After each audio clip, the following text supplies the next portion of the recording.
A sombra silenciosa, compreendendo a ansiedade e a batalha pela saúde mental. Vivemos na era da conexão constante, da produtividade ininterrupta e da busca incansável pela realização. No entanto, por trás dos feeds curados das redes sociais e das conquistas profissionais, uma epidemia silenciosa se alastra: a ansiedade. Mais do que um simples nervosismo, ela é um labirinto complexo de emoções, reações fisiológicas e padrões de pensamento que podem paralisar até os indivíduos mais resilientes. Compreender a ansiedade não é apenas um exercício acadêmico. É um passo fundamental em direção a uma sociedade mais empática e a uma vida mais plena.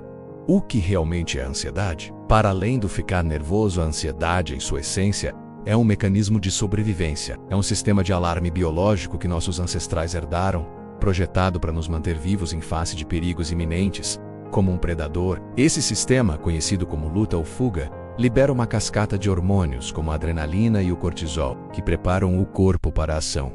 O coração acelera para bombear mais sangue. A respiração fica mais rápida para oxigenar os músculos e os sentidos ficam aguçados. O problema surge quando esse alarme de incêndio começa a tocar na presença de uma fagulha a menos, ou pior, sem fogo algum. Na vida moderna, os predadores raramente são físicos. Eles se transformaram em prazos de trabalho, contas a pagar, pressões sociais, a avalanche de informações negativas nas notícias e o medo do fracasso. O sistema que foi projetado para nos salvar de um perigo agudo e passageiro, agora é ativado cronicamente por ameaças difusas e persistentes. A ansiedade deixa de ser um aliado e se torna um carcereiro. É crucial diferenciar a ansiedade cotidiana, menos aquele frio na barriga, antes de uma apresentação importante, do transtorno de ansiedade generalizada TAG e outras condições clínicas. Enquanto a primeira é uma reação normal e passageira a um estressor identificável, a segunda é uma condição de saúde mental persistente e debilitante. Ela se caracteriza por uma preocupação excessiva e incontrolável com diversas áreas da vida: saúde, família, trabalho, finanças, na maioria dos dias por pelo menos 6 meses. É uma sensação de que algo terrível está prestes a acontecer, mesmo quando não há evidências concretas para tal. As múltiplas faces do inimigo. Os tipos de transtornos de ansiedade. A ansiedade não é uma entidade única. Ela se manifesta de várias formas, cada uma com suas próprias características e desafios. Transtorno de ansiedade generalizada TAG, como discreto, é a preocupação crônica e flutuante, um pano de fundo constante de apreensão que contamina todos os aspectos da vida. Síndrome do pânico, caracterizada por ataques de pânico repentinos e intensos, ondas avassaladoras de medo e desconforto físico que atingem um pico em minutos. Sintomas como taquicardia, sudorese, tremores, sensação de sufocamento e medo de morrer ou enlouquecer são comuns. O medo de ter outro ataque pode levar à agorafobia. Transtorno de ansiedade social, fobia social, mais do que timidez, é um medo intenso e persistente de situações sociais ou de desempenho, onde a pessoa teme ser humilhada, julgada ou envergonhada, pode levar ao isolamento. Fóbias específicas, medo irracional e excessivo de objetos ou situações específicas, como altura, avião, aranhas ou sangue. A exposição ao estímulo fóbico pode desencadear um ataque de pânico. Transtorno obsessivo-compulsivo TOC, transtorno de estresse PS, traumático TIPT. Embora sejam classificados separadamente, a ansiedade é um componente central em ambos. No TOC, a ansiedade é alimentada por pensamentos intrusivos, obsessões e aliviada por comportamentos repetitivos, compulsões. No TIPT, a ansiedade é uma resposta a um trauma passado, revivido através de flashbacks e pesadelos. As cordas que nos amarram. As causas e gatilhos da ansiedade. Não existe uma causa única para a ansiedade. Ela é o resultado de uma complexa interação entre fatores biológicos, psicológicos e ambientais, menos a famosa tríade natureza, criação e circunstância. Biológicos genéticos.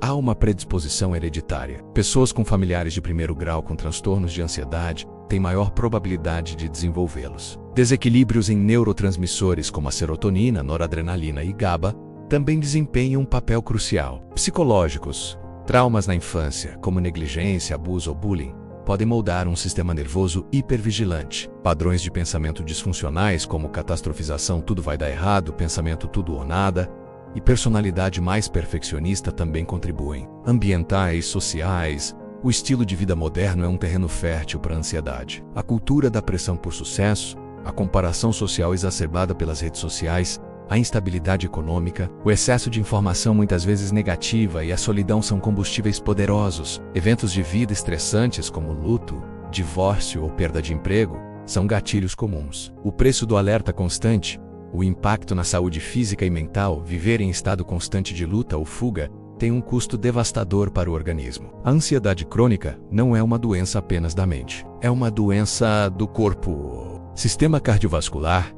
a pressão arterial elevada e a frequência cardíaca constantemente aceleradas aumentam o risco de doenças cardíacas a longo prazo. Sistema imunológico ou cortisol crônico suprime o sistema imunológico, deixando o indivíduo mais vulnerável a infecções e doenças. Sistema digestivo.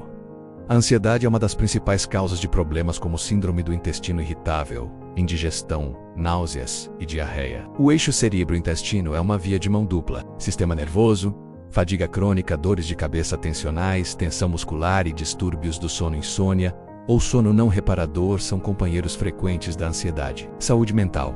A ansiedade é uma porta de entrada para outras condições. A depressão frequentemente coexiste com a ansiedade, num ciclo vicioso de preocupação e desesperança. O abuso de substâncias, álcool, drogas pode ser uma tentativa desesperada de automedicação, apenas agravando o problema. Rompendo as correntes, estratégias de enfrentamento e tratamento, a boa notícia é que a ansiedade é altamente tratável. Recuperar o controle é uma jornada, não um destino, e envolve uma abordagem multifacetada. Psicoterapia, a jornada do autoconhecimento, terapia cognitivo-comportamental TCC, é o padrão ouro, ajuda o indivíduo a identificar, desafiar e reformular os padrões de pensamento distorcidos e catastróficos que alimentam a ansiedade. Ensina habilidades práticas para gerenciar os sintomas. Terapia de exposição, usada principalmente para fobias e TIPT, envolve a exposição gradual e controlada ao objeto ou situação temida, para dessensibilizar a resposta de medo. Terapias de terceira onda ACT e Mindfulness. A terapia de aceitação e compromisso ACT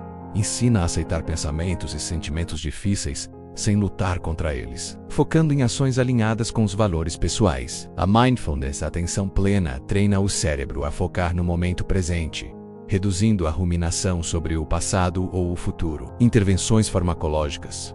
Reequilibrando a química. Em muitos casos, a medicação é uma ferramenta necessária e eficaz, especialmente para casos moderados a graves. Os inibidores seletivos da recaptação de serotonina ISRS e os inibidores da recaptação de serotonina e noradrenalina IRSN são comumente prescritos. É fundamental que o tratamento seja acompanhado por um psiquiatra, pois encontrar a medicação e a dosagem corretas pode ser um processo de tentativa e erro. Mudanças no estilo de vida. A Fundação da Cura Exercício Físico é um ansiolítico natural. A atividade física regular queima o excesso de adrenalina e cortisol e libera endorfinas, que melhoram o humor. Nutrição. Uma dieta equilibrada, rica em nutrientes e pobre em processados. Açúcar e cafeína pode estabilizar o humor e os níveis de energia. Higiene do sono. Estabelecer uma rotina relaxante para dormir é crucial. A privação de sono é tanto uma causa quanto uma consequência da ansiedade. Técnicas de relaxamento.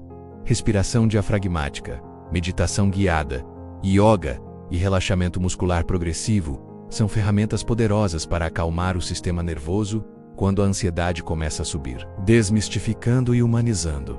O fim do estigma. Talvez o maior obstáculo no caminho da recuperação não seja a ansiedade em si, mas o estigma que a rodeia. Frases como é frescura, é falta de Deus ou basta querer melhorar são não apenas ignorantes, mas profundamente prejudiciais. Elas invalidam a dor real de uma pessoa e a afastam de buscar ajuda. Falar abertamente sobre saúde mental é um ato revolucionário. É normal não estar bem. Buscar terapia é um sinal de força, não de fraqueza. Cuidar da mente deve ser tão normal e prioritário quanto cuidar do corpo. Empresas, escolas e governos têm a responsabilidade de criar ambientes que promovam o bem-estar psicológico, oferecendo recursos e cultivando uma cultura de apoio, e não de cobrança excessiva. Conclusão. A jornada de volta para si mesma. A ansiedade pode ser uma sombra que escurece nossos dias, uma voz que sussurra catástrofes, ou um peso que parece impossível de carregar, mas ela não define quem somos. Compreender sua natureza, reconhecer seus sintomas e, acima do tudo, buscar ajuda é um ato de coragem e auto-amor. A cura raramente significa a erradicação total de qualquer preocupação. Em vez disso, é sobre aprender a dançar sob a chuva. É sobre desenvolver resiliência, encontrar ferramentas para navegar pelas tempestades internas e redescobrir a si mesmo por trás do ruído da ansiedade. É uma jornada de volta para o próprio centro, para a quietude que sempre esteve lá, mesmo quando ofuscada pelo medo. E nessa jornada, ninguém precisa caminhar sozinho.